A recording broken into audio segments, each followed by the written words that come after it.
اپنے عمل سے نہیں جا سکتا. حدیث ماشاءاللہ آپ نے سنی ہے نا. تو وہ صحابی کہتے اللہ کے رسول آپ فرمائے میں بھی اللہ مجھے اپنی رحمت سے لے. یہ حدیث ہے. آگے وہ عالم نے اس پر عجیب بات کی ہے کہ ابھی قیامت کا دن ہو اور آج ہم کہے میں تو بہت تاج گزار ہوں, گناہوں سے بھی بچا ہوں, میں اپنے عمل سے جاؤں. لیکن کوشش تو اس طرح کرے جس طرح کوشش کا حق ہے. قیامت کے دن جب اللہ کے سامنے کھڑے ہوں گے, اللہ میں نے بہت کوشش کی لیکن یا اللہ وہ ٹارگیٹ کو اچیو نہ کر سکا, اللہ تو مجھے معاف کر دے. تو بہت مہربان ہے ہمارا رب. امید ہے اپنے رب سے کہ وہ ہمیں معاف فرمائے گا. اور معمولی بات نہیں ہے. اعددت لعبادی الصالحین ما لا عین رأت ولا اذن سمعت ولا خطر على قلب بشر. اوے دنیا میں بسنے والوں, تعلیم حاصل کی تو تم کیا بنو گے؟ چلو آپ جو چاہتے ہیں اس سے پڑھ کر چیف آف آرمی اسٹاف, آپ پاکستان کے وزیر اعظم اور نہیں ہر کوئی نہیں بن سکتے, بن گئے تو کب تک سکھن کا بن. فرمائے حدیث ہے اور مسلم اور بخاری کے متفق علیہ حدیث ہے. بس اب آخری حدیث کہ میں نے تمہارے لیے جو پروگرام کیا ہے, تمہارے لیے جو کچھ تیار کیا ہے, ماں وہ ہے لا عین رأت. دنیا میں ہے نہیں کہ میں کہوں اس طرح اس طرح اس طرح ہے. دنیا میں نہیں, چلو تو سننا تو ہوگا. نہیں ولا اذن سمعت, کسی کان نے سننا نہیں ہے. کبھی کبھی تصورات میں ہم کہاں سے کہاں چلے جاتے ہیں. فرمایا ولا خطر علی قلب بشر, کسی انسان کے دل میں اس کا تصور تک نہیں آ سکتا. وہ سونے کا ایک ہی, چاندی کا ایک ہی, وہ خوبصورتی وَلَكُمْ فِيهَا مَا تَشْتَهِهِ الْأَنفُسُ. جنت میں وہ کچھ ہے جو تمہارا نفس چاہتا ہے. آج جو ہم اسی حال میں بیٹھے ہوئے ہیں, اگر ایک ایک سے اس کے نفس کے خواہشات کے بارے میں پوچھا جائے یہ دنیا کم پڑ جائے گی. کیا خیال ہے؟ لیکن یہ تو ہم نے کچھ جانا نہیں, کیونکہ ہمارا نفس وہ خواہش کرے گا جس کو ہم نے دیکھا سنا نہیں. کچھ بھی نہیں دنیا میں, یہ تو مٹی ہے, یہ جسم ہے, یہ پار پودے میں تو کچھ بھی نہیں. خواہشات تو ادھر ہے. فرمایا کہ اس کی تکمیل کی جگہ جنت ہے, دنیا نہیں. اللہ مجھے اور آپ کو اس طرح زندگی گزارنے کی سعادت نصیب فرمائے کہ جب موت آ جائے اور ہم چیخیں کہ اللہ میں کب کا مر چکا ہوتا. یہ تو بڑی خوشی کا دن ہے, بڑا خوشی کا مقام ہے. اللہ میرا اور آپ ایمان پر نصیب فرمائے. وما علینا. مولانا فضل الربیع صاحب جو اپنے خوبصورت کلمات کے ساتھ سیرت نبی کو اپنے خوبصورت انداز میں بیان فرما رہے تھے, ایک خاص جذبے اور شوق کے ساتھ, اور ان کے پورے بیان کا اگر خلاصہ پیش کر دیا جائے تو ہم 2 لفظوں میں یوں بیان کر سکتے ہیں کہ رسول اللہ رحمت للعالمین, قرآن کریم رحمت للمؤمنین.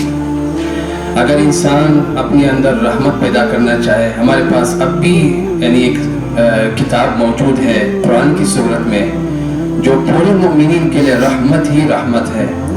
رسول اللہ رحمت للعالمین ہے اور قرآن کریم رحمت للمؤمنین ہے, مومنین کے لیے سراپا رحمت ہے.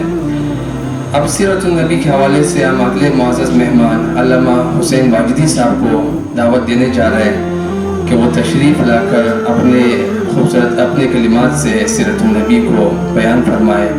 علامہ حسین واجدی صاحب.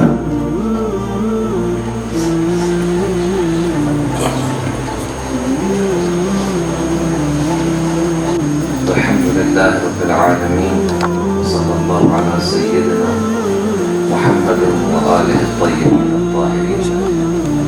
اما بعد, فقد قال اللہ تعالی فی کتابہ وَكَذَلِكَ جعلناكم أمة وسطا لتكونوا شهداء على الناس ويكون الرسول عليكم شهيدا. صدق الله العلی العظیم. میں سب سے پہلے بغیر کسی تکلف کے الحمد اسلامک یونیورسٹی کے جو پرنسپل ہیں برادر عزیز سید ظفر اقبال صاحب, برادر عزیز ڈاکٹر زہیر صاحب اور اس یونیورسٹی کے دیگر جو اساتذہ ہیں اور اسٹوڈنٹس ہیں, ان کا شکریہ ادا کرتا ہوں بندہ حقیر کو یہاں دعوت دی اور کچھ عرائض اور نکات پیش کرنے کا موقع فراہم کیا۔ مولانا صاحب نے ماشاءاللہ بہت مفصل گفتگو کی، اور چونکہ یہ ایک یونیورسٹی ہے اور ایک درسگاہ ہے، تو امید ہے کہ بندے حقیر کے بھی چند منٹ آپ تحمل کے ساتھ، صبر و حوصلے کے ساتھ سنیں گے انشاءاللہ۔ سورہ بقرہ کی ایک آیت کی تلاوت کا شرف حاصل ہوا ہے۔ اللہ تبارک و تعالی اس میں ایک خاص نقطے کی طرف ہمیں متوجہ کرنا چاہتا ہے، اور ہمارے اس سیمینار کا گفتگو کا عنوان بھی تقریباً اس آیت سے کچھ ملتا جلتا ہے کہ رسول پاک بطور رحمت للعالمین اور بطور امت ہماری ذمہ داریاں کیا ہیں۔ مولانا صاحب نے نبی رحمت، رسول رحمت کے حوالے سے مفصل گفتگو فرمائی ہے۔ میں بطور امت ہماری کیا ذمہ داریاں ہیں اس پہ کچھ گفتگو کرنا چاہتا ہوں۔ اللہ تبارک و تعالیٰ نے فرمایا کہ ہم نے تمہیں ایک میانہ اور امت وسط قرار دیا ہے، ایسی امت کے جس میں نہ افراط ہے نہ تفریط ہے۔ افراط یعنی حد سے آگے بڑھ جانا، تفریط یعنی بہت پیچھے رہ جانا، تو جو سینٹر میں ہے اسے کہتے ہیں وسط۔ تو اللہ نے ارشاد فرمایا ہے کہ میں نے تمہیں ایک امت وسط قرار دیا ہے جس میں نہ افراط ہے نہ تفریط ہے۔ کیوں امت وسط قرار دیا ہے؟ لِتَكُونُوا شُهَدَاءَ عَلَى النَّاسِ، تاکہ تم لوگوں کو تمام لوگوں پر گواہ بنا سکو، گواہ قرار دو۔ وَيَكُونَ الرَّسُولُ عَلَيْكُمْ شَهِيدًا، اور تم پر رسول کو گواہ قرار دے سکو۔ اگرچہ آیت آگے بڑھ رہی ہے اور آیت میں اور بھی موضوعات کی طرف اشارہ ہے، میں آیت کے دوسرے حصوں کی طرف نہیں جاؤں گا اور اسی پہ اکتفا کروں گا، اسی آیت کے پہلے حصے پر۔ میں بہت ہی ترتیب کے ساتھ اپنی اور ہماری امت مسلمہ کی ذمہ داریوں کے حوالے سے گفتگو کرنا چاہوں گا۔ سب سے پہلے ہمیں یہ دیکھنا ہے کہ اگر ہم امت ہیں تو امت کا مطلب کیا ہے۔ قرآن کریم میں امت کا لفظ کسی بھی گروہ کے لیے استعمال ہوا ہے، یعنی یہ صرف مخصوص امت مسلمہ کے لیے نہیں۔ ابھی اس وقت جو ہم کمرے میں ہیں، اس وقت ہم ایک امت ہیں، اور قرآن ہی کی آیات میں اس چیز کی طرف اشارہ ملتا ہے۔ لغوی اعتبار سے یعنی گرامر میں جو ایک تو لغت ہے اور ایک اصطلاح ہے، لغوی اعتبار سے اس وقت اس ہال میں بیٹھے ہوئے افراد ایک امت ہیں، ایک گروہ، ایک مجمع ہے۔ اسی طرح سے امت اسلامیہ کو بھی ایک امت کہا جاتا ہے، چونکہ ایک خاص طرز فکر کے نتیجے میں ان کے اندر ایک انسجام ہے، ایک وحدت ہے، ایک اتحاد، اس لیے امت مسلمہ کہا جاتا ہے۔ تو پہلے تو یہ سمجھنا ہے کہ یہ امت اگر ہم ہیں تو کس معنی میں ہے۔ جس طرح اس کمرے میں بیٹھے ہوئے افراد امت ہیں، اسی طریقے سے ایک خاص قوم اور قبیلے کے لوگ بھی امت کہلاتے ہیں۔ جیسے مختلف قومیتیں ہیں ہمارے ملک کے اندر، ہر شخص اپنی اپنی جگہ ایک امت ہے۔ پھر اس کا دائرہ تھوڑا سا وسیع ہوتا ہے۔ ایک شہر کہ لوگ امت کہلا سکتے ہیں۔ پہلے کی بنسبت ایک چھوٹے سے علاقے کی بنسبت شہر کے لوگ ایک امت ہے، کیونکہ اس شہر کے اندر کچھ مفادات ہیں جو اس شہر کے لوگوں کے درمیان کیا ہے، مشترک ہے۔ یہ بھی ایک امت کا معنی ہے۔ اس کو تھوڑا سا اور اگر وسیع کر دیں تو ایک ملک کے لوگوں کو امت کہا جاتا ہے۔ عربی میں امت ہے، اردو میں اگر ہم اس کا ٹرانسلیٹ کریں آسان تو ہم کہہ سکتے ہیں ایک قوم، جیسے ہم کہتے ہیں پاکستانی قوم۔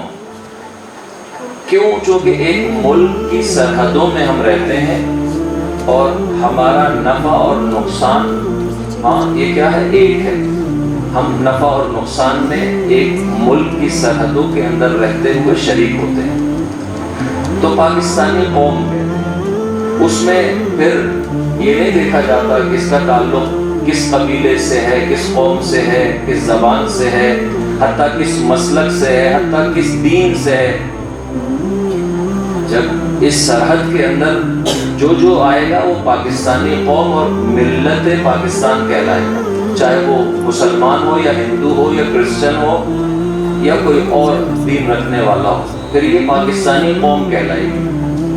تو قوم کا ایک معنی یہ بھی ہے، جیسے جیسے آپ پھیلتے جائیں گے پھر آپ چلے جائیں بر اعظم میں، تو بر اعظم میں ایشیا ایک علاقہ ہے، پھر اس کے مقابلے میں یورپ۔ لیکن اسلام نے جو ایک قوم کا اور ملت کا تصور پیش کیا ہے اس کا تعلق سرحدوں سے نہیں، کسی شہر سے نہیں، کسی قوم سے نہیں، کسی خاص رنگ، نسل، زبان اور قبیلے سے نہیں ہے، بلکہ اس کا تعلق فکر سے ہے، نظریے سے ہے، اور وہ بالا ترین اور اعلیٰ ترین نظریہ توحید،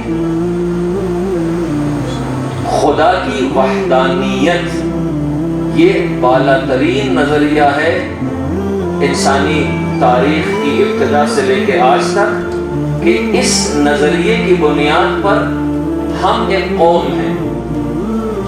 اور اس کے بعد دوسرے نمبر پر جو نظریہ آتا ہے وہ ہے نبوت کا نظریہ، انبیاء کو جو اللہ کی طرف سے ہدایت کے لیے آئے ہیں ان کو ماننا، جن میں آخری نبی ختمی مرتبہ صلی اللہ علیہ وآلہ وسلم کی ذات گرامی ہے، جن کی ولادت باسعادت کی مناسبت سے یہ سیمینار منعقد ہوا ہے، تو ان پر ایمان رکھنا یہ ایک امت کی دلیل ہے۔ اور اس میں پھر شہر، پھر سرحد، پھر ملک یا بر اعظم نہیں آتا، بلکہ یہ پھر پوری دنیا میں یہ نظریہ پھیل جاتا ہے۔ جہاں پر بھی کوئی کلمہ گو ہے پھر وہ اس امت کا فرد ہے، چاہے اس کا تعلق کسی بھی زمین اور سرزمین یا کسی بھی رنگ اور نسل اور قبیلے سے۔ یہ پہلا نقطہ۔ بس امت کا جو اسلامی تصور ہے بہت وسیع ہے، اگرچہ قرآن نے اس سے بھی ایک وسیع نظریہ پیش کیا ہے، میں اس کی طرف نہیں جاؤں گا، صرف اور صرف توحید کی بنیاد پہ، جس میں عیسائی بھی ہمارے ساتھ شامل ہو جاتے ہیں اور حتیٰ کہ یہودی بھی ہمارے ساتھ شامل ہو جاتے ہیں۔ دعوت دی ہے اللہ کے نبی نے حکم خدا پر کہ اے یہودیوں عیسائیوں آ جاؤ، ہم ایک کلمے پر متحد ہو جائیں۔ وہ کلمہ کیا ہے؟ اللہ کی وحدانیت کا اقرار کر لیں اور اس کی ذات میں کسی کو شریک قرار نہ دیں۔ میں چونکہ ٹائم بہت محدود ہے، میں آیات کی تلاوت کا الگ اجر ہے، لیکن میں اس سے ایوائڈ کرتے ہوئے صرف ترجمہ اور اشارہ پیش کر رہا ہوں آپ کی خدمت۔ تو ایک وہ معنی اور مفہوم بھی ہے کہ جس میں عیسائی اور یہودی بھی ہمارے ساتھ شریک ہیں بطور موحد، بشرطے کہ شرک نہ کریں، کیونکہ جب شرک کریں گے تو پھر وہ اس معنی اور مفہوم اور اس دائرے سے کیا ہو جائیں گے؟ خارج ہو جائیں گے، ٹھیک ہے۔ لیکن بطور مسلمان ہم ایک امت واحدہ ہیں۔ اب جب ہم امت واحدہ ہیں تو ہماری ذمہ داریاں ہیں۔ بہت افسوس کے ساتھ کہنا پڑتا ہے کہ آج تک چاہے وہ پاکستان ہو یا بہت سارے اسلامی ممالک ہیں، ان کے اندر ہم نے اسلامی تعلیمات پہ عمل نہیں کیا بطور امت. انفرادی طور پر تو ہم کرتے ہیں، مثلا ہماری بہنیں ماشاءاللہ حجاب کی ہوئی، ٹھیک ہے، نماز پڑھنے والے ہیں ہم سب، بہت سارے انفرادی امور میں تو ہم مسلمان ہیں، لیکن اجتماعی امور کے اندر اسلامی تعلیمات پہ ہم عمل پیرا نہیں ہیں، یہ بہت کم ہے. تقریباً اس کا جو اگر پرسنٹیج نکالا جائے تو 1-2% سے زیادہ نہیں. اب وہ جو چند امور ہیں جن پہ میں بطور مختصر صرف اشارہ ہی کروں گا، چونکہ وقت بہت کم ہے اور آپ لوگوں میں بھی مجھے نہیں لگتا کہ حوصلہ جو ہے وہ ہو بندہ حقیر کی باتوں کو سننے کا، اس لیے کہ ظاہر ہے کہ قبلہ کی گفتگو ہو یا میری ہو، ہم دونوں کا تعلق ایک ہی کیٹیگری سے ہے، جس کو آپ لوگ کہتے ہیں ملا یا مولوی. اور مولوی کی باتیں آج سننا اور پھر اس کے بعد سمجھنا بہت سخت مرحلہ ہے. تو میں کوشش کروں گا کہ بہت ہی آسان الفاظ میں چند نکات کی طرف آپ کو متوجہ کروں. ہم امت کیسے بن سکتے ہیں؟ دیکھیں، چونکہ ہم جس علاقے میں اس وقت موجود ہیں، بلوچستان کی سرزمین بہت ہی بہترین سرزمین ہے، لیکن انتہائی افسوس کے ساتھ کہنا پڑتا ہے سوشل اور اجتماعی مسائل میں ہماری قوموں قبیلوں میں اسلام نافذ نہیں ہے، رسمیں، علاقائی رسمیں نافذ ہیں. یعنی ہم اگر کوئی فیصلہ کرنا چاہتے ہیں کسی جھگڑے کا تو اپنی رسم و رواج کے مطابق کرتے ہیں، اسلام کے مطابق نہیں کرتے. مثال کے طور پر شادی بیاہ کا معاملہ ہے، شادی بیاہ میں سوائے عقد یا نکاح کے لیے جو عالم یا مفتی یا مولانا بلایا جاتا ہے، سوائے اس نکاح کے چند جملوں کے تقریباً 99.99% جو رسمیں ہیں وہ غیر اسلامی ہیں، ٹھیک ہے، سوائے وہ صیغہ نکاح کے سب تقریباً غیر اسلامی. کیوں؟ ہم کہتے ہیں کہ ہماری بلوچ رسمیں، پشتون رسمیں، ہزارہ رسمیں، پنجابی رسمیں، یہ جو رسمیں ہیں نا، رواج اپنی قومی، ان کی قدر ہمارے نزدیک زیادہ ہے، اور جو اسلامی رسوم ہے ہم نے ان کو چھوڑ دیا ہے. نمبر 1. دوسرا ایک بہت اہم مسئلہ خواتین کے حقوق کا ہے. وومن رائٹس کے حوالے سے بہت سارے مسائل ہیں پاکستان کے اندر، جو کہ ہم پاکستانی معاشرے میں رہ رہے ہیں، اس لیے اس کی چند باتیں میں آپ کی خدمت میں عرض کروں. بطور امت، چونکہ اللہ کے نبی ایک کامل دین لے کے آئے ہیں، قرآن کی شکل میں اور اپنی سیرت اور اہل بیت کی شکل میں، یہ کامل نظام آپ کو کہیں نظر نہیں آئے گا سوائے اسلام کے اندر. لیکن یہ نظام ہمارے معاشرے میں رائج نہیں ہے، صرف عقیدت کی حد تک ہے. ہم پیغمبر کے لیے نعت بھی پڑھیں گے، ان کا نام سن کے پردہ بھی کر لیں گے، ان کا نام سن کے اپنا سر بھی جھکائیں گے، سینے پہ بھی ہاتھ رکھیں گے، لیکن ان کی سیرت پہ عمل کرنے کے لیے تیار نہیں. یہ ہمارے معاشرے کا ایک بہت بڑا المیہ ہے. بس مثال کے طور پر خواتین کے حقوق، یعنی ہماری ساری خواتین یا بہت بڑی تعداد میں خواتین دنیا غرب، ویسٹرن جو ورلڈ ہے، اپنے حقوق کو منوانے کے لیے ان کی طرف دیکھتی ہیں. اسلامی نظام کے لیے کوئی بھی تیار نہیں ہے کہ اسلامی نظام نافذ ہو تاکہ ہمیں ہمارے حقوق ملے. زمانہ جاہلیت میں جو ابھی اشارہ کیا قبلہ نے کہ اور بچیوں کو زندہ دفن کر دیا جاتا تھا، اس رسم کو کس نے ختم کیا؟ اسلام نے ختم کیا، اللہ کے نبی نے ختم کیا. عورتیں میراث میں تقسیم ہو جاتی تھی، جس طرح پراپرٹی ڈیوائڈ ہوتی ہے نا، تقسیم ہوتی ہے اولاد میں، عورتیں تقسیم ہوتی تھی. یعنی کوئی عزت نہیں تھی، کوئی وقار نہیں تھی، لیکن اسلام نے اس عورت کو آج عزت دی، مقام دیا، اس کو میراث میں حق دیا. لیکن آج اسلام پہ چلنے کی تیار نہیں ہے، اپنے علاقائی رسموں پہ ہم چلنے کے لیے بالکل آمادہ ہے. عورت کو کیا حق ہے میراث میں سے, اور بہت سارے مسائل جو کہ ہمارے معاشرے کے اندر اس وقت جو ہے وہ پیدا ہو رہے ہیں خواتین کے حوالے سے. خواتین کے حقوق اگر کوئی دے سکتا ہے دنیا میں, نہ آپ کو ہیومن رائٹس کی تنظیمیں دے سکتی ہیں, نہ حقوق انسانی کی تنظیمیں دے سکتی ہیں, نہ کوئی اور دنیا کا ادارہ دے سکتا ہے. اگر خواتین کے حقوق مل سکتے ہیں بشرطے کہ وہ نظام نافذ ہو, اس پہ سختی سے عمل ہو, تو پھر فقط اور فقط اسلام ہے جو خواتین کے حقوق کو دے سکتا ہے. لیکن ہماری بہنیں مائیں چونکہ مغربی پروپیگنڈے کے زیر اثر ہیں, ان کی نگاہیں مغرب پہ کہ شاید وہ ہمیں حقوق دلوائے گا.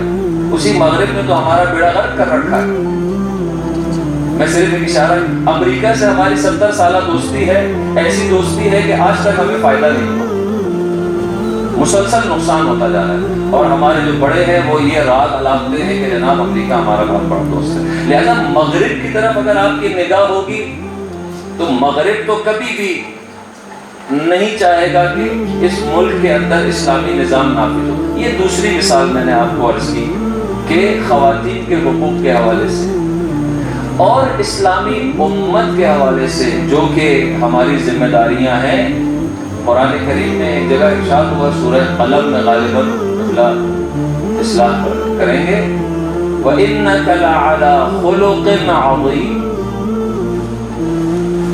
جہاں یہ حدیث ہے اِنَّمَا بُعِثْتُ لِأُتَمِّمَ مَكَارِمَ الْأَخْلَاقِ, اللہ کے نبی نے فرمایا کہ میں مکارم اخلاق کو مکمل کرنے کے لیے مبعوث کیا گیا ہوں, بھیجا گیا ہوں.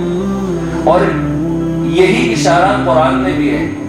اللہ نے فرمایا کہ ہم نے تمہیں خلق عظیم پر فائز کیا ہے, یعنی آپ پوری کائنات کے انسانوں کے لیے اخلاقی اعتبار سے ایک عظیم رول ماڈل ہے.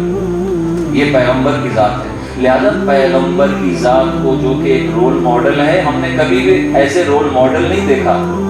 ہم نے دنیا کی تنظیموں کو, مختلف اداروں کو اپنا رول ماڈل بنایا ہے اور ان سے حقوق لینے کے لیے ہم کوشش کرتے ہیں, لیکن خود اسلامی نظام اور پیغمبر کی جو سیرت ہے اس کی طرف ہماری توجہ نہیں ہے. ہماری فوج, ہماری عدالت, ہماری پولیس, ہماری سیاست, جتنے بھی ادارے ہیں سب میں مغربی نظام نافذ ہے. حتیٰ کہ جو انصاف کا نظام ہے وہی نظام رائج ہے جو برطانیہ ہمیں دے کر گیا. وہاں کی لینگویج کسی کو انگلش سمجھ میں نہیں آتی سوائے چند اسکول کالج جانے والے طالب علموں کے. وہ جو بیچارے آئے ہیں جو کیس لے کے, ان کو انگلش سمجھ میں نہیں آ رہی, جج اور وکیل جو ہے وہ آپس میں انگلش میں بات کر رہے ہیں. وہ بیچارہ جو کیس لے کے آیا اس کو پتہ ہی نہیں کہ ہو کیا رہا, کیس اس کا ہے لیکن زبان اس کی استعمال نہیں ہو رہی ہے. تو یہ تمام نقائص ہمارے معاشرے کے اندر موجود ہیں. کیوں؟ چونکہ ہم نے مغرب کو اپنا رول ماڈل بنایا ہے, اسلام کو اپنا رول ماڈل نہیں بنایا. یہ دوسرا یا تیسرا نقطہ. اور آخری بات جو آپ کی خدمت میں عرض کرنی ہے, ابھی ڈاکٹر حسینی میرے سامنے بیٹھے, ابھی آ رہے تھے تو ایک بات سے بات نکلی تو انہوں نے کہا کہ اس کی طرف بھی آپ ایک اشارہ کر دیں تو شاید مناسب ہو. یہاں پہ چونکہ پڑھے لکھے افراد, باسواد لوگ اور یونیورسٹی کے سطح کے لوگ بیٹھے ہوئے ہیں, تو لہذا اپنے نوجوان دوستوں کو, بچیوں کو اور جوانوں کو متوجہ کرنے کے لیے یہ نقطہ شاید مفید ثابت ہو. ہم نے اسلام کی اقتصادیات پہ بھی کام نہیں کیا. جہاں اسلامی سیاست پہ کام نہیں ہوا, جہاں حقوق اور رائٹس پہ کام نہیں ہوا. حضرت امام حسین علیہ السلام کے ایک فرزند ہیں امام زین العابدین, ان کے کلمات موجود ہیں آج بھی ہمارے پاس کتابی شکل میں, اور اس کتاب کا نام ہے رسالۃ الحقوق. یعنی ایک ایسا رسالہ, ایک ایسی کتاب جو رائٹس کے اوپر ہے. تقریباً شاید 40 یا 50 قسم کے حقوق کا اس میں ذکر ہے. اس میں حکومت کا حق، حاکم کا حق، عوام کا حق، والدین کا حق، بچوں کا حق، استاد کا حق، اور پھر بہت سارے حقوق کا اس میں انہوں نے مختصر ذکر کیا ہے جو آج کتابی شکل میں موجود ہے. ہمارے یہاں اس پہ کام نہیں ہوا. لہذا جہاں سیاست میں ہم غرب کی طرف دیکھتے ہیں، وہاں اقتصاد میں بھی ہم مغرب کو دیکھتے ہیں اور اس کو فالو کرتے ہیں. ابھی میں ذکر کر رہا تھا حسینیان صاحب سے کسی موضوع پہ، تجارت کے موضوع پہ بات شروع ہوئی تو میں نے ایک نقطہ عرض کیا کہ دیکھیں ہمارے یہاں مکتب اہل بیت میں جب ہم جاتے ہیں پڑھنے کے لیے، اعلیٰ تعلیم کے لیے عراق یا ایران، تو وہاں کی جو اسلامک یونیورسٹی ہے اس میں جو سب سے ہائیسٹ لیول کی ڈگری ہے اس میں 2 کتابیں پڑھائی جاتی ہیں اور ہر کتاب کا دورانیہ کم سے کم 3 سال ہے، یعنی وہ ہائیسٹ ڈگری ہے. اس کے بعد پھر اجتہاد شروع ہو جاتا ہے، پھر مقام افتاء ہے یعنی مفتی بننے کا مرحلہ. لیکن اس سے نیچے جو ایک درجہ ہے، جیسے آپ کہہ لیں پی ایچ ڈی، تو پی ایچ ڈی میں فقط اور فقط 2 کتابیں پڑھائی جاتی ہیں. ایک کتاب ایسی ہے جس کا تعلق علم اصول سے ہے جو کہ فتویٰ دینے کے لیے کام آتی ہے، اور ایک کتاب ایسی ہے جس کا تعلق فقط اور فقط تجارت کے اصولوں سے ہے، تجارت کے اسلامی اصول، اور اس کتاب کا نام ہے مقاصد. شیخ مرتضیٰ انصاری نے وہ کتاب لکھی ہے، شاید 200-300 سال پہلے وہ کتاب لکھی ہے، لیکن آج کے اس جدید ترین دور میں بھی وہ کتاب اگر نہ پڑھائی جائے اور کوئی طالب علم اسٹوڈنٹ یونیورسٹی کا نہ پڑھے تو وہ اس کی ڈگری پی ایچ ڈی کی ناقص ہے. 3 سال لگتے ہیں اس کتاب کو پڑھانے اور سمجھانے میں. وہ خود ایک ماسٹر ڈگری ہے. تمام احادیث اور قرآن کی آیات اور سیرت پیغمبر اور سیرت اہل بیت کی روشنی میں وہ تجارت کے اصول موجود ہیں. لیکن آج ہم تجارت کرتے ہیں تو مغربی اصولوں کے مطابق کرتے ہیں. کہیں پر بھی اسلام نہیں ہے سوائے ایک کتاب جو لکھ دی گئی ہے کانسٹیٹیوشن کی شکل میں، آئین کی شکل میں، وہ کسی پارلیمنٹ یا سینٹ کے کسی کمرے میں دھول اور مٹی کی چادر اس پہ ہوگی اور وہ کسی کام کی نہیں. پریکٹیکلی طور پر حتیٰ کہ وہی ناقص آئین جو اسلامی، کیونکہ وہ کامل تو نہیں ہو سکتا کیونکہ ہم لوگوں نے لکھا ہے، لہذا وہی آئین اگر اس پہ بھی عمل ہو جائے تو بہت تبدیلی آ سکتی ہے اس ملک کے اندر. اس پہ بھی عمل نہیں ہوتا، وہ صرف لکھا گیا تھا لیکن عمل نہیں ہوتا. تو ہم سیاست میں، حقوق کے معاملات میں، انتظامی امور میں، دفاعی امور میں، اقتصادی امور میں کہیں پر بھی اسلامی اصولوں پر عمل نہیں ہوتا.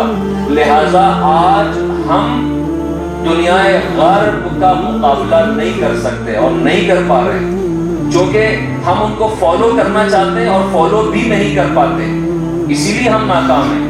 جب ہم ان کے مقابلے پر ایک سسٹم لے کے آئیں گے تب کہیں جا کے ہو سکتا ہے، اور انشاءاللہ ضرور ہوگا کہ ہم ان کا مقابلہ کر سکیں گے اور یقیناً ان سے بہتر انداز میں ترقی کر سکتے ہیں. اب چونکہ ٹائم نہیں ہے، میرے ذہن میں بہت سی باتیں آ رہی تھی. آج سے 600 500 یا 700 سال پہلے آج کی جو ترقی ہے وہ اسلامی سائنسدانوں کے مرہون منت ہے. یہ گھڑی جو ہم پہنتے ہیں، ٹائم دیکھتے ہیں، یہ کیمرہ جو ہر موبائل میں ہے، اسلامی سائنسدانوں کی ایجاد ہے. لیکن جب ہمارے حکمرانوں نے عیاشیاں شروع کر دی، اس پہ قبلہ نے بہترین گفتگو کی ہے، جب ہم لذتوں کے پیچھے چلے گئے، ہمارے حکمران عیاشی کے پیچھے چلے گئے اور علم کو ہم نے چھوڑ دیا، تو آج ہم دوسروں سے خرید کر ترقی کر رہے ہیں. ایک موبائل 5 لاکھ یا 4 لاکھ کا موبائل خرید کر ہم یہ سمجھتے ہیں کہ ہماری کوئی پرسنالٹی بن گئی ہے. 4 لاکھ کے موبائل سے انسان کی پرسنالٹی بڑھتی نہیں ہے، شاید گھٹ جاتی ہے. اچھے کپڑے استری کر کے پہن کے اگر انسان یہ سمجھتا ہے کہ میری پرسنالٹی بڑھ گئی ہے تو وہ غلطی کر رہا ہے. انسان کی پرسنالٹی نہ پیسے کے ذریعے، نہ گاڑی کے ذریعے، نہ اس موبائل کے ذریعے، نہ اچھے لباس کے ذریعے. انسان کی پرسنالٹی بنتی ہے اقدار کی قدر کرنے سے. انسان کی پرسنالٹی بنتی ہے اچھے اخلاق سے، جو اخلاق ہمارے آخری نبی نے پیش کیا. انسان کی پرسنالٹی بنتی ہے کہ جب کسی کالج اور یونیورسٹی میں شاگرد استاد کا احترام کریں اور اساتذہ شاگردوں کا احترام کریں، تب ہماری پرسنالٹی بنتی ہے. پرسنالٹی تب بنتی ہے کہ جب گھر میں بچے والدین کا احترام کریں، والدین بچوں کا احترام کریں، تب پرسنالٹی بنتی ہے. ہماری پرسنالٹی اس وقت بنتی ہے اور بنے گی کہ جب ایک انتظامی امور کا ذمہ دار، ایک پولیس والا یا ایک فوجی یا کوئی بھی اس کے ہاتھ میں ڈنڈا ہے، وہ اپنی عوام کا احترام کرے اور ان کی خدمت کرے تو اس قوم کی پھر کوئی پرسنالٹی بنے گی. لیکن جب جس کے ہاتھ میں ڈنڈا ہے وہ فرعون بن جائے اور عوام جو ہے وہ مظلوم بن جائے تو وہ قوم کبھی ترقی نہیں کر سکتی. انشاءاللہ العزیز مجھے امید ہے کہ ہم اس سیمینار کے ذریعے فقط اپنی ایکٹیویٹیز دکھانے کے لیے سیمینار نہ کریں کہ ہماری یونیورسٹی کی فعالیتوں میں ایک فعالیت یہ بھی تھی، آگے دکھانے کے لیے نہیں. اس لیے یہ سیمینار ہونے چاہیے، بلکہ سال میں ایک نہیں، سال میں کم سے کم 12 ہر مہینے اس طرح کا سیمینار ہر یونیورسٹی میں ہو، جہاں ہم نبی کریم صلی اللہ علیہ وآلہ وسلم کی سیرت طیبہ پہ گفتگو کریں. اور ہم یا مجھ جیسے 2 افراد نہیں، آپ بھی ہمارے ساتھ گفتگو میں شریک ہوں، آپ بھی اظہار خیال کریں. آپ میں سے جو بات کر سکتا ہے یا اظہار خیال کرنا چاہتا ہے، سوال و جواب کا سیشن ہو، مشترکہ گفتگو ہو، ایک طرفہ گفتگو نہ ہو کہ میں بولتا رہوں اور آپ سنتے رہیں اور آخر میں بات ختم ہو جائے چلے جائیں. ابھی ہم نے جو گفتگو کی ہے، آپ میں سے شاید 10 افراد کے ذہن میں سوالات ہوں گے، آپ وہ سوالات پوچھنا چاہتے ہیں، ٹھیک ہے؟ وہ سوالات آپ کہاں پوچھیں گے، کس سے پوچھیں گے؟ ہم سے پوچھیں، ہم آپ سے پوچھیں. ایک دوسرے کے ساتھ اپنی معلومات شیئر کریں، اپنا علم شیئر کریں، اپنے تجربات شیئر کریں، تب کہیں جا کے بات آگے بڑھے گی. ایک طرفہ گفتگو بہت ہوتی ہے اور ہمارے معاشرے میں ہر جگہ ہوتی ہے ماشاءاللہ، اور میں بھی اور قبلہ بھی جمعے کے خطبے میں ایک طرفہ گفتگو کر کے چلے جاتے ہیں، لوگ عبادت سمجھ کے چلے جاتے ہیں. ہمارے یہاں تبدیلی اس لیے نہیں آتی. انشاءاللہ یہ سیمینار پہلا اور آخری سیمینار نہ ہو، سال میں اور بھی اس طرح کے پروگرام ہوتے رہیں اور بغیر کسی تکلف کے کریں اور بغیر کسی وقت ضائع اور وہ جو مقدمات اور مؤخرات ہوتے ہیں ان سب کو ہٹا کے ایک مختصر 1 گھنٹے کا سیمینار ہو. 10 منٹ 2-4 افراد گفتگو کریں، آخر میں چند منٹ سوالات کا سیشن ہونا چاہیے. بہرحال میں نے قبلہ سے شاید زیادہ وقت لے لیا ہوں، لیکن بہت معذرت خواہ ہوں. لیکن جو نکات میرے دل میں تھے، چونکہ اہل علم ہیں، صاحبان فکر بیٹھے ہوئے ہیں، اس لیے ان چیزوں کی طرف متوجہ کرنا ضروری تھا. والسلام علیکم ورحمۃ اللہ وبرکاتہ. جزاکم اللہ خیر احسن الجزاء. ماشاءاللہ علامہ حسین واجدی صاحب نے بہت ہی خوبصورت انداز میں اپنا مدعا سیرت النبی کے حوالے سے پیش کیا اور اس حوالے سے امت کی کیا ذمہ داریاں بنتی ہیں اس کی طرف ہمیں جوڑنے کی بھی کوشش کی، اور آپ کا بہت بہت شکریہ ادا کرتے ہیں. دونوں حضرات نے بہت ہی خوبصورت انداز میں مدعا پیش فرمایا، اور اگر دونوں حضرات کے مدعا کو مختصر انداز میں پیش کرنا چاہے تو ہم یوں کہہ سکتے ہیں کہ اصل بات یہ ہے کہ مرض ہے کہاں. اگر ہمیں یہ معلوم ہو جائے کہ ہم ہیں مریض، ہم ہیں داغ کے شکار اور ہم علاج کے مستحق ہیں، تو دوسرے نمبر پر یہ بات آتی ہے کہ آپ علاج کہاں سے کروائیں. آج میں ایک کتاب پڑھ رہا تھا، ایک بہت معذرت کے ساتھ علامہ ابن قیم الجوزیہ کی رحمہ اللہ، ان کی کتاب کا نام تھا الداء والدواء. تقریباً 750 صفحات پر ایک کتاب تھی. اور اس میں ساری جگہوں پر یہی بیان کیا گیا تھا کہ بیماری ہے کون سی بیماریاں آپ میں ہیں، اور پھر ان بیماریوں کی نشانیاں کیا ہے اور ان بیماریوں کا علاج کیا ہے۔ اور خلاصتاً وہی ہے کہ جب تک ہم رسول پاک صلی اللہ علیہ وسلم کی سیرت سے نہیں جڑیں گے، اور اسی طرح رسول اللہ کی طرف سے دی گئی جو ہدایت نامہ ہے قرآن کریم کی شکل میں، جب تک ہم اس کو اپنی سیرت میں نہیں لائیں گے، عمل میں نہیں لائیں گے، تب تک ہم اپنی مرض کا علاج نہیں کر سکیں گے۔ اب تک ہماری ساری نظر علاج کے لیے مغرب کی طرف اٹھتی ہے، لیکن اصل علاج اگر ہے تو ہمارے پاس ہی موجود ہے، اور اس عظیم علاج سے ہم بالکل لا علم ہیں۔ تو آپ دونوں حضرات کا بہت بہت شکریہ ادا کرتے ہوئے اب میں اپنی آگے سے درخواست کروں گا کہ اگر اس سیرت النبی کے حوالے سے آپ کے کوئی کوشچن وغیرہ ہیں تو ان کے آنسرز آپ کو اگر معلوم کرنے ہیں تو حضرات سے اپنے سوالات کر سکتے ہیں۔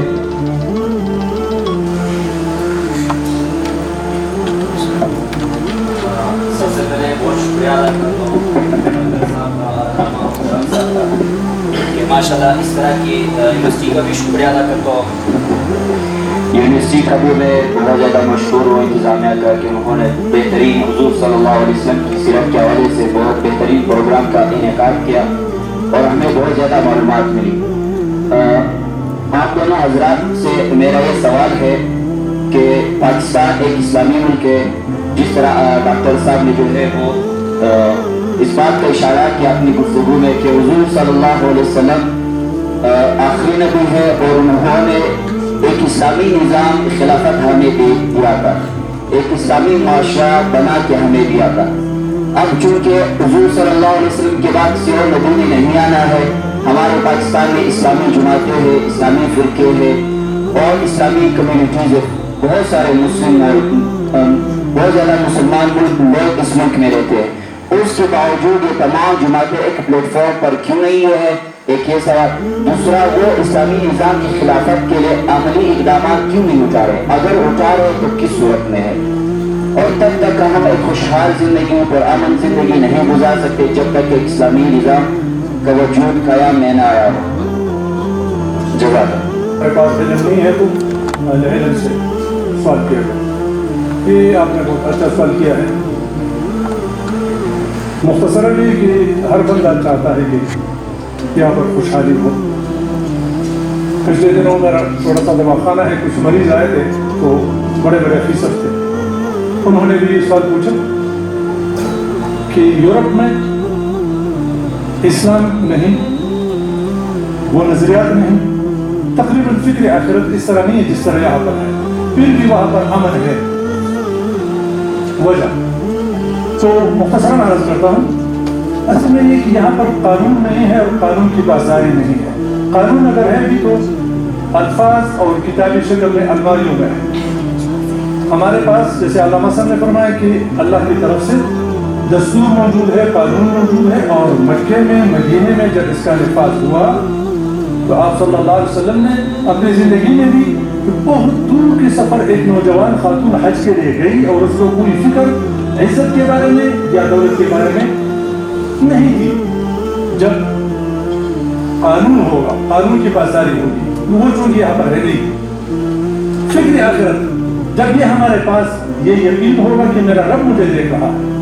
کئی اس طرح واقعات ہیں رسول اللہ صلی اللہ علیہ وسلم کے زمانے میں، تابعین کے زمانے میں، بعض کے زمانے میں، کہ کسی نے اللہ کا نام لیا وہ گناہوں سے ایسے یکم کہ میرا رب مجھے دیکھ رہا ہے۔ ہم خود اپنا محاسبہ کریں خود، ٹھیک ہے، اور ہم سب یہ کوشش کرتے ہیں، لیکن اللہ معاف فرمائے جیسے میں نے بھی ادھر اشارہ کیا کہ ہم سوشل میڈیا تک اور فوٹو سیشن تک محدود ہے، یہ ہم اپنی ذمہ داری نہیں سمجھتے، ٹھیک ہے۔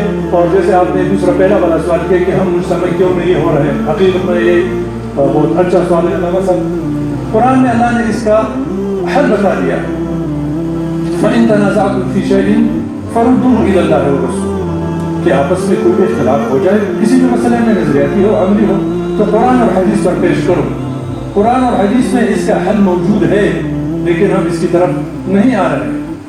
اور اللہ معاف فرمائے، ہم سب اس بارے میں تو ڈیٹیل میں نہیں جاتا ہوں، لیکن جیسے یونیورسٹی کے ماشاءاللہ ذمہ داران یہاں پر موجود ہے، اگر اس طرح سلسلہ جاری رہا تو مجھے اللہ سے امید ہے، کیونکہ علی رضی اللہ تعالیٰ عنہ کو رسول اللہ صلی اللہ علیہ وسلم نے فرمایا تھا کہ اے علی، اگر آپ کی وجہ سے اللہ نے ایک بندے کو بھی ہدایت دی جو آپ کے لیے سکون سے بہتر ہے، ہم نے خود اپنا کوشش کرے کہ میں نے اللہ کے سامنے پیش ہونا ہے، ٹھیک ہے؟ قرآن میں اللہ نے فرمایا کہ لا یکلف اللہ نفسا الا وسعها، شیطان کی یہ کیوں ٹھیک نہیں ہو رہا ہے، وہ کیوں نہیں ہو رہا، اور خود اپنے آپ سے ہم غافل ہیں۔ قرآن میں اللہ نے کیا فرمایا؟ لا یکلف اللہ نفسا الا وسعها، اللہ کسی نفس پر اس کے برداشت سے زیادہ وزن نہیں ڈالتا۔ فاتقوا اللہ ما استطعتم، تمہارے جتنی استطاعت ہو اتنا اللہ سے ڈرو۔ تو انفرادی طور پر اگر ہم یہ کوشش کریں، اور یہ بھی قرآن کے اندر یہ آیت موجود ہے، یا ایھا الذین آمنوا علیکم انفسکم لا یضرکم من ضل اذا اهتدیتم، اے ایمان والو تم پر تمہاری اپنی جانیں، اگر باقی لوگ گمراہ ہیں تو ان کی گمراہی سے تمہیں کوئی نقصان نہیں پہنچتا، لیکن اگر تم خود ہدایت پر ہو تو اگر ہم خود ہی کوشش کریں، میرا گاڑی ایک میکینک کے پاس لے گیا تو الحمدللہ بہت دیندار بندہ ہے، یہ باتیں ہو رہی تھی، کوئٹہ کے حوالے سے ہم دیکھیں تو مسجد بری ہے، جو جماعت ہے تو شیعوں کو دیکھو، فران کو دیکھو، اور لیکن دکانوں میں دیکھو، ہر جگہ پر بیماری ہے۔ تو میں نے ان کو کہا کہ سر اگر میں ٹھیک ہو جاؤں اور آپ ٹھیک ہو جائے، میں بات کر رہا ہوں ہمیں اور آپ کی وجہ سے کیا ہو جائے گا؟ میں نے کہا معاشرے سے جو برے بندے تو ٹھیک ہو سکتے ہیں، نمبر ایک روزانہ ہمارا عمل نامہ اوپر جاتا ہے، اور جو عمل ہم کر کے اوپر بیچتے ہیں اسی کے حساب سے اوپر سے پیسے آتے ہیں، ٹھیک؟ تو اگر ہم خود انفرادی طور پر کہ اللہ میں تو یہ کر سکتا ہوں، میں کر رہا ہوں، تو انشاءاللہ امید ہے اللہ سے کہ اللہ ہمارا حشر، کیونکہ قرآن میں بار بار، حدیث میں بار بار کہ آخرت کی فکر کرو، ہماری دنیا میں صرف نماز نہیں، ہمارا ہر عمل، من غش فلیس منا، دنیا میں عمل کہ جس سے ملاوٹ کی وہ ہم میں سے نہیں، ٹھیک؟ تو یہ کوشش اگر ہماری ہو تو معاشرہ بھی ٹھیک ہو جائے گا، ہمارا گھر بھی ٹھیک ہو جائے گا، سب کچھ ٹھیک ہو جائے گا۔ السلام علیکم، میرا نام فضیلہ ہے اور میں ایک گورنمنٹ اسکول میں اسسٹنٹ ٹیچر ہوں۔ سر میں یہ دیکھی ہوں معاشرے میں کہ ہم عملی طور پہ مسلمان ہیں، جیسے آپ نے کہا، تو میں سمجھتی ہوں کہ ہمیں ہر شعبے میں بجائے اس کے کہ اپوائنٹ ہونے کے فوراً بعد بھی کہا جاتا ہے کہ آپ فلانی ٹریننگ کریں، فلانی ٹریننگ کریں اور یہ چیز کریں، 3 سال تک آپ کے پابندی ہے کہ جب تک آپ بی ایڈ نہیں کریں گے، آپ ایم ایڈ نہیں کریں گے، تو آپ کی جو جاب ہے وہ سیکیور نہیں ہے۔ میں سمجھتی ہوں کہ اس سے تو بہتر ہے کہ پولیس، بیریکیڈس، ٹیچرس، ان کو 3 مہینے کے لیے پابند کیا جائے کہ وہ اسلامک اسکالرس کے کانفرنسز اٹینڈ کریں، تاکہ ان کو پتہ چلے کہ ہمارا اسلام کیا ہے، ہم نے اپنی جابس کو کیسے ٹیکل کرنا ہے۔ پولیس سب سے بگڑا ہوا ہے، اس کو دین کا پتہ ہی نہیں، ان کو یہ پتہ ہے کہ ہم نے کمانا کیسا ہے، ہم نے روک کیسے جمانا ہے۔ ٹیچرس یہی ٹائم پہ نہیں پہنچیں گے، اپنے ادارے کو پورا ٹائم نہیں دیں گے۔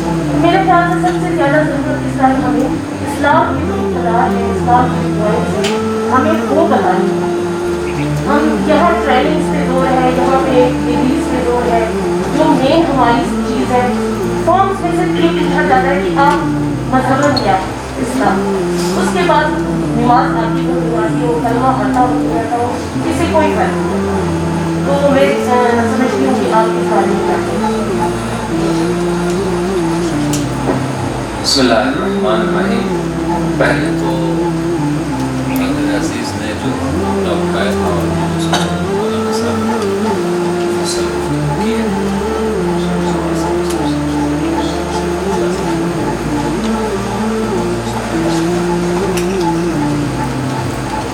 مختصر طور پر یہ کہہ سکتا ہوں کہ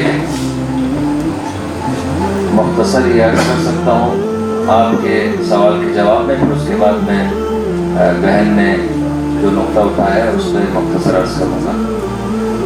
مولانا صاحب نے جو کچھ کہا بالکل ٹھیک ہے، لیکن میں تھوڑا سا متفاوت اور مختلف سوچتا ہوں اور دیکھتا ہوں۔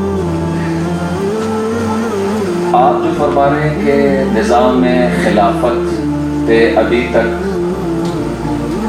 کام کیوں نہیں ہوا، لوگ متحد کیوں نہیں ہوتے؟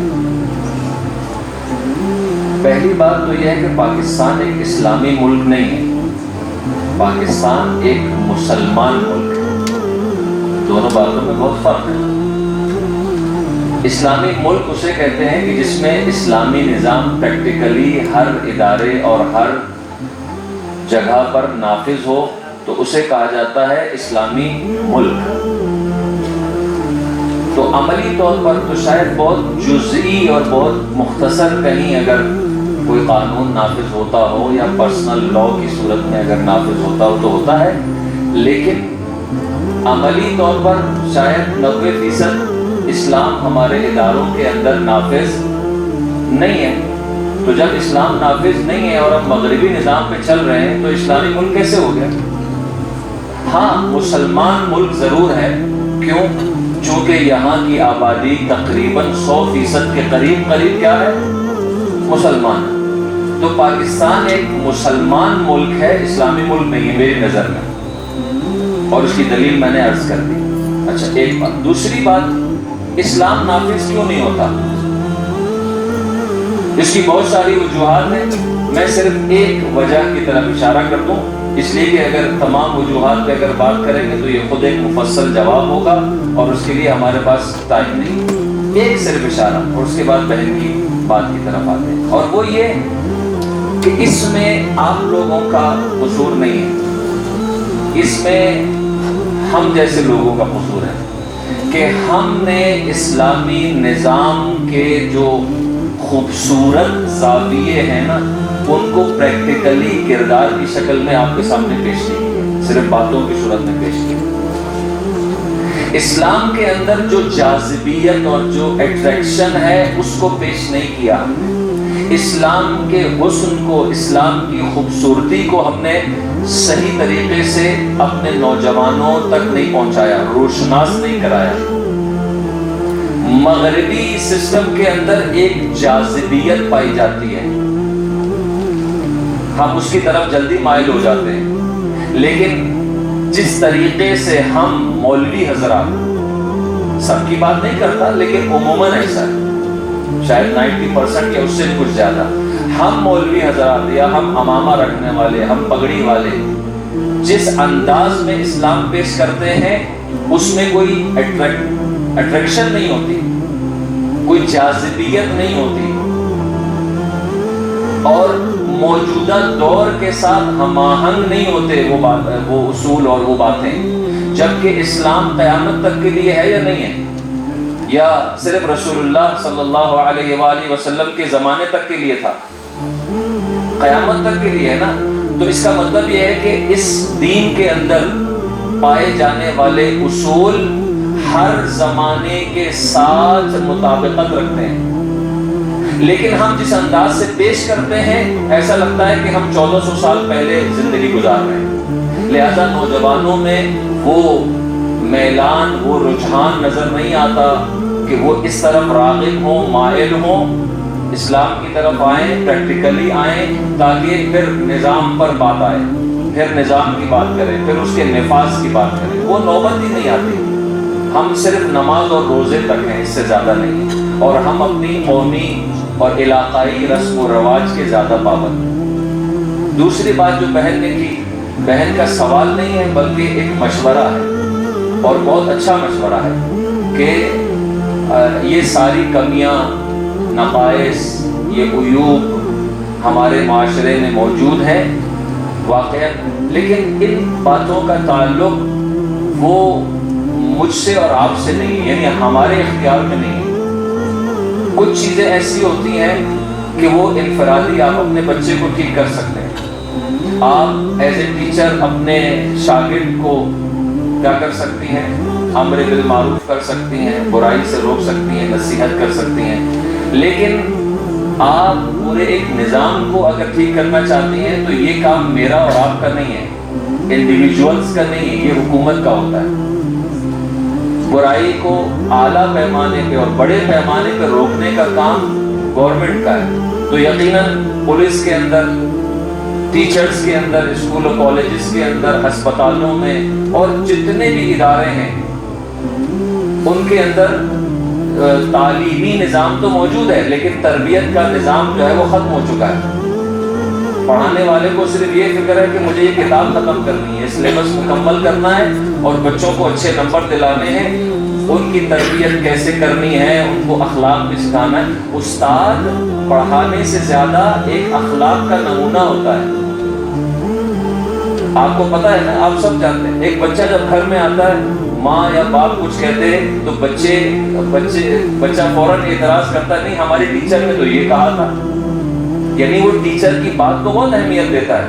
ٹیچر اگر اس بچے کی تربیت بھی کرے، اخلاقی تربیت، اسکولوں کے اندر نماز کا نظام نہیں ہے باجماعت، کالجز کے اندر، یونیورسٹیز کے اندر باجماعت کا نظام شاید بہت جزئی طور پر ہوگا، لیکن قانون کی شکل میں یا عمومی صورت میں نہیں ہے۔ یہ تمام چیزیں جو بہن نے بیان کی، بالکل ہر ادارے کے اندر باقاعدہ اس ادارے میں کام کرنے سے پہلے، ڈیوٹی جوائن کرنے، جاب جوائن کرنے سے پہلے باقاعدہ 1-2 مہینے 3 مہینے یا جو بھی ایک تربیت کا نظام ہونا چاہیے، اور فقط ان لوگوں کے لیے نہیں جو جاب کرنا چاہتے ہیں۔ اصل اسکول میں پہلی کلاس سے لے کے یونیورسٹی تک جو ہے وہ نظام تربیت بھی ہونا چاہیے۔ قرآن کریم نے سورہ جمعہ میں کیا فرمایا اللہ تبارک و تعالی، وَيُزَكِّيهِمْ وَيُعَلِّمُهُمُ الْكِتَابَ، پہلے تزکیے کا ذکر ہے، پاک کرنے کا ذکر ہے، تربیت کا ذکر ہے، بعد میں علم کا ذکر ہے۔ گندے گلاس میں اگر اس کے اندر پہلے سے گندگی ہو اور صاف پانی ڈالیں گے تو کیا ہوگا؟ صاف پانی بھی گندا ہو جائے گا۔ پہلے کیا کرنا ہوتا ہے؟ اس کو دھونا ہوتا ہے، صاف کرنا ہوتا ہے، پھر صاف پانی ڈالیں گے تب وہ پینے کے قابل ہوگا۔ جو ظرف اندر سے پہلے سے گندا ہے، تربیت شدہ نہیں ہے، اس کو آپ علم دینا چاہتے ہیں، تو وہ جب علم اس گندے ظرف کے اندر جائے گا تو وہ علم بھی کیا ہو جائے گا؟ آلودہ ہو جائے گا۔ وہ معاشرے کا ڈاکٹر PhD کرنے کے بعد انسانیت کی خدمت نہیں کرے گا، بلکہ انسانوں کو ذبح کرے گا، لوٹے گا۔ وہ آفیسر جو 18-20 گریڈ پہ آتا ہے اس نظام تعلیم سے، تو وہ کرپشن کرے گا، وہ بازار میں جو ہے نا اپنے کارندے بٹھا کے وہاں سے پیسے وصول کرے گا ماہانہ۔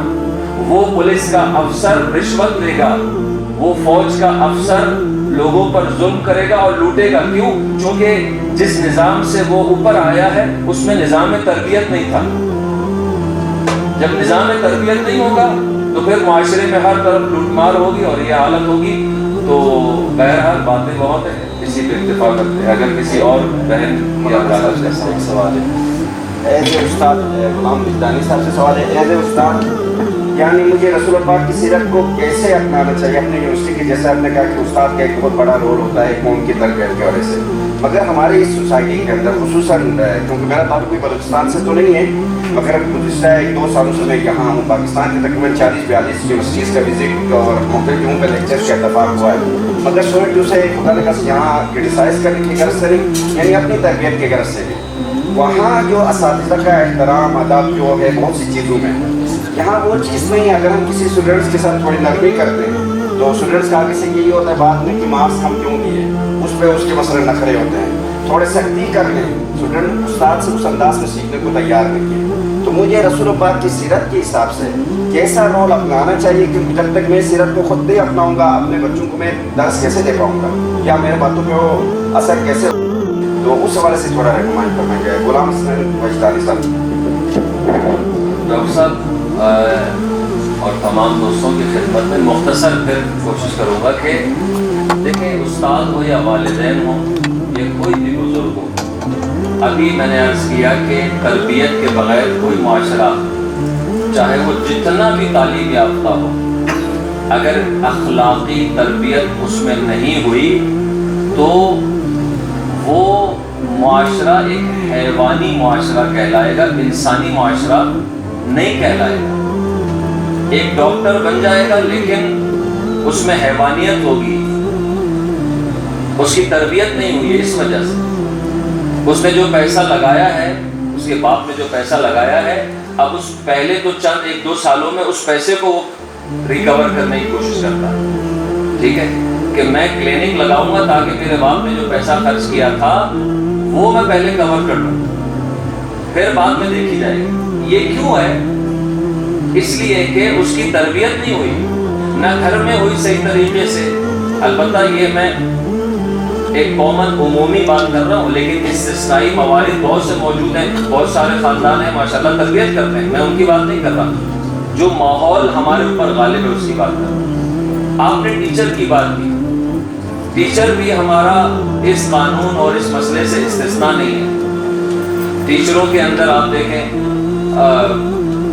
پاکستان کے اندر بہت سے اسکول ہیں جن کا اس زمین کے اوپر وجود نہیں ہے، لیکن وہاں ٹیچر بھی موجود ہیں اور وہاں کے ٹیچر تنخواہیں بھی لے رہے ہیں، اور اسکول عمارت کی شکل میں موجود نہیں ہے، اگر ہے تو کھنڈرات کی شکل میں موجود ہے، لیکن وہ کاغذوں کے اندر باقاعدہ اس میں 8 10 15 ٹیچر موجود بھی ہیں، تنخواہ بھی لے رہے ہیں۔ تو یہ تو ہمارا پورا ایک نظام اور سسٹم کا مسئلہ ہے نا۔ اچھا، ایک استاد کیسے جو ہے وہ اخلاق اسلامی پہ عمل کرتے ہوئے کیسے اپنے بچوں کی تربیت کرے، شاگردوں کی تربیت کرے، سب سے بہترین اور ایک جملے میں اگر میں کہہ سکتا ہوں آپ کے لیے کوئی مسئلہ پہ، اگر آپ اپنے بچے کو فیل بھی کر دیں گے نا تو وہ آپ پر اگر اعتماد کرتا ہو تو وہ اپنے فیل ہونے کو ایکسپٹ کر لے گا، آپ پر اعتراض نہیں کرے گا۔ کیوں؟ وجہ کیا ہے، کس لیے، یا کون سا طریقہ ہے؟ ایک طریقہ ہے، آپ پہلے دن سے لے کر آخر تک آپ بچے کا اعتماد حاصل کر لیں، آپ اس کے ساتھ دوستی کریں، آپ اس کے ساتھ ٹیچر جیسا سلوک نہ کریں جو ہمارے یہاں ہوتا ہے، آپ اس بچے کا، اس اسٹوڈنٹ کا احترام کریں، احترام کے ساتھ اسے تعلیم دیں۔ آپ کا احترام اس بچے کی نفسیات پر اتنا اثر ڈالے گا، شاید وہ آپ کو اپنے والدین سے زیادہ اہمیت دے گا۔ یہ رشتہ اگر استادوں اور شاگردوں کے درمیان احترام کا رشتہ اگر قائم ہو جائے، دوستی ہو جائے، محبت کا رشتہ قائم ہو جائے، احترام اور محبت کا رشتہ قائم ہو جائے، تو یقیناً کسی شاگرد کو، کسی اسٹوڈنٹ کو آپ چاہے اسے فیل کر دیں، کیونکہ اسے آپ پر اعتماد ہے، اسے پتا ہے کہ آپ نے اگر مجھے فیل کیا ہے تو یعنی میں پاس ہونے کے قابل نہیں تھا اسی لیے فیل ہوا، وہ اعتراض نہیں کرے گا۔ تو انشاءاللہ یہ جو فضا ہے اس کو احترام میں تبدیل کریں، نہ کہ ایک ڈنڈا بردار آفیسر اور ایک مظلوم فرد کی حیثیت سے اسے آپ پڑھا رہے ہیں، نہیں، ایسا نہیں۔ یہ رشتہ پیار و محبت کا ہوگا استاد و شاگرد میں، تو انشاءاللہ وہ اسکول، وہ کالج، وہ یونیورسٹی جو ہے وہ ترقی کرے گی۔ السلام علیکم۔ سب سے پہلے میں آپ لوگوں کو تنبیہ کرتا ہوں کہ میں ایک انسان کے ذہن میں سوالات آتے ہیں، آپ لوگ ماشاءاللہ علم والے ہیں، میں سے میں ایک سوال ذہن میں آ رہا ہے، میں کہتے آپ لوگ سے پوچھ لوں، کیونکہ اکثر ہم علماء کرام کو اپنے معاشرے میں دیکھتے ہیں، صرف تاکہ نماز پڑھتے میں دیکھتے ہیں۔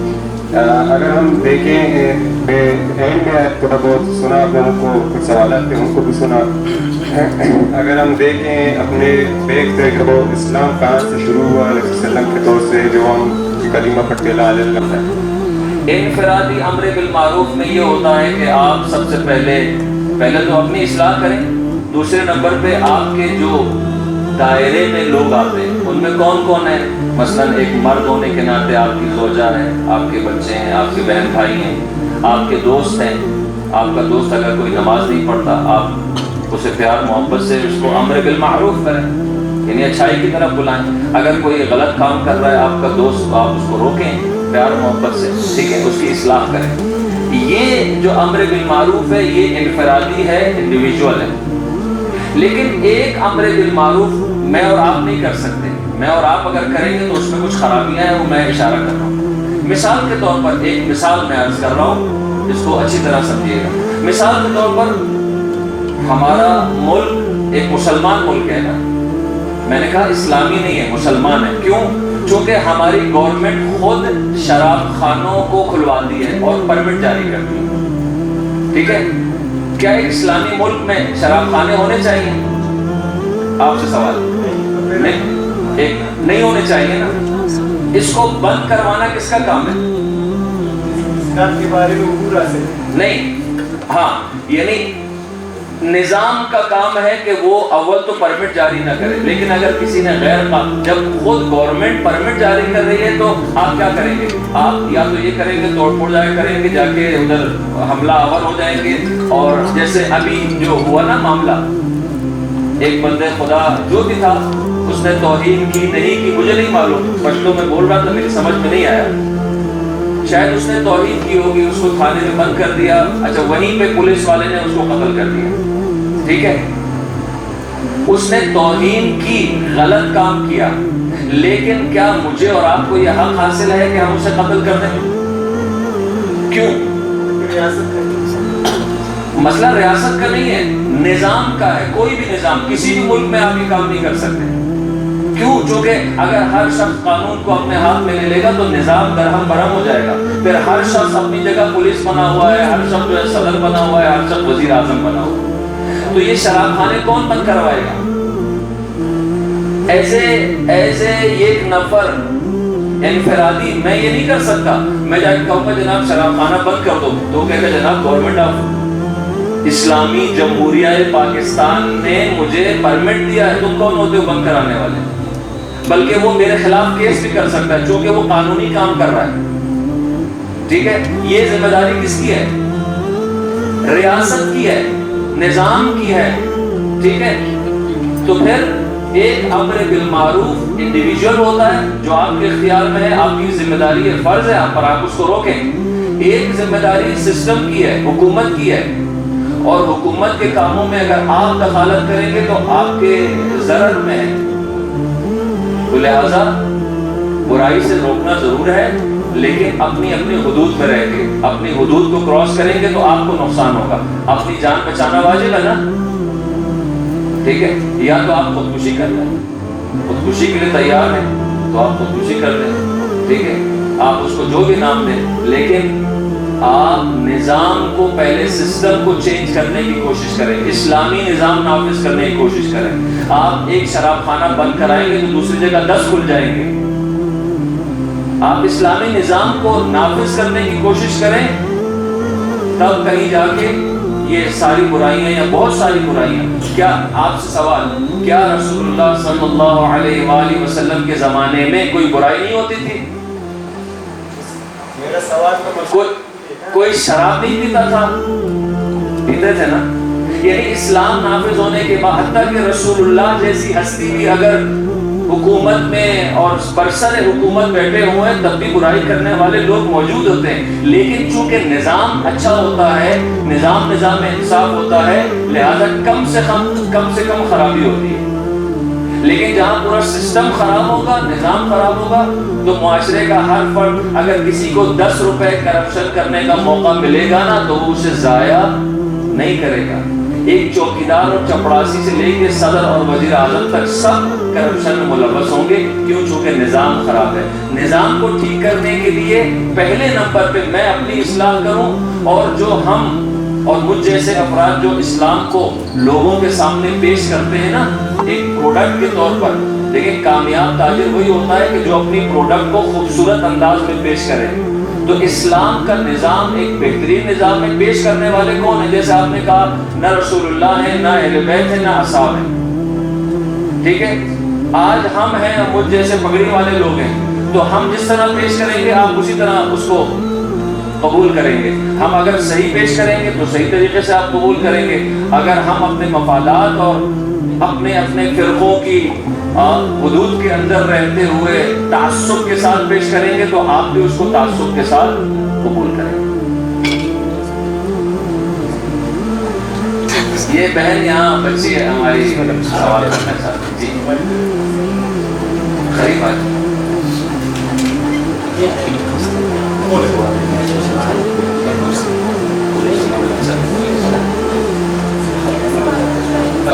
سر میرا اس طریقے کا سوال ہے نا جس میں اتفاق نہیں ہے، کوئی کچھ اور بولتا ہے اور کوئی کچھ اور بولتا ہے، لیکن مجھے لگتا ہے اس کا جواب ملنا بہت زیادہ ضروری ہے. جیسے کہ آج کا جو ہے وہ کہتے ہیں عورتوں کی جو نماز ہے ان کا